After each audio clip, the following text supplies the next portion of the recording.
యాక్చువల్గా women's commission అంటే ఒక 5 కేసులు బయట నుంచి పడకుండా మీరు సేవ్ చేస్తున్నట్టే లెక్క. ఇప్పుడు ఒక కేసు సెటిల్ చేశారు, మేము టీవీ షోలో చేసేది అది వేరు, మీరు ఇక్కడ చేస్తున్నది ప్రాపర్గా చేసేసరికి ఒక కోర్టు యొక్క బడిని మీరు కొంత తగ్గిస్తున్నట్లే లెక్క.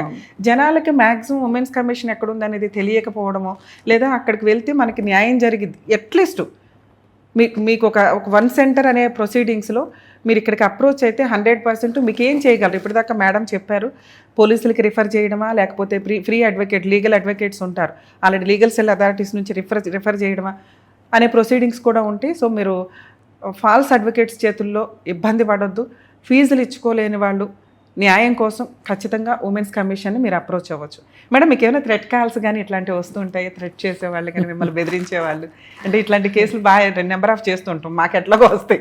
మీరు ఆల్రెడీ ఒక మంచి పొజిషన్లో ఉన్నారు కదా, మీకు అట్లా పొలిటికల్ కేసులు తీసుకున్నప్పుడు కానీ? అంటే పొజిషన్ అనడం కన్నా పొజిషన్స్ అందరికీ వస్తాయి పోతాయి, కానీ మరీ ఎక్కువ న్యాయంగా ఉన్నామనుకోండి అప్పుడు ఏంటంటే ఈమెకి ఏం అవసరము, మాది మేమేదో తేల్చుకుంటాం కదా అనే ఆలోచనతో బెదిరించాలనేటువంటి ప్రయత్నం కూడా చేస్తున్నారు. ఆన్సర్ చెప్పారు మేడం, కరెక్ట్. అవును, ఎందుకు మీ లిమిట్స్ లో మీరు ఉండండి అనటం వేరు, మనం ఛాన్స్ ఉంది కదా ఎక్కువ సర్వీస్ చేద్దాం అనుకోవడం వేరు.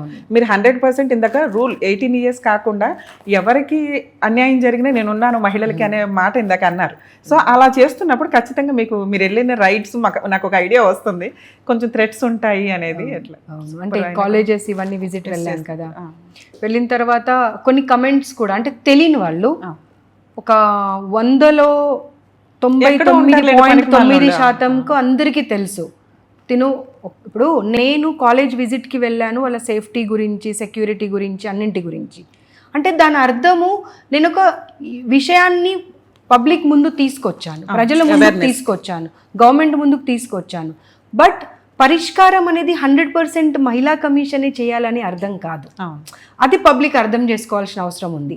ఆ సమస్య బయటకు తీసేంత వరకు ఎవరికి అర్థం కాలేదు, ఒకరికిద్దరికి అర్థమైనా కానీ వాళ్ళు వాళ్ళ వరకే పెట్టుకున్నారు. అప్పుడేంటి, ఆ సమస్యను బయటకు తీసుకొచ్చి ఇటు తల్లిదండ్రులకు, అటు ఇన్స్టిట్యూషన్స్కి, అటు పిల్లలకు, ఇటు ప్రభుత్వానికి ప్రతి ఒక్కరికి కనువిప్పు కలిగేటువంటి పరిస్థితి తీసుకొచ్చాము.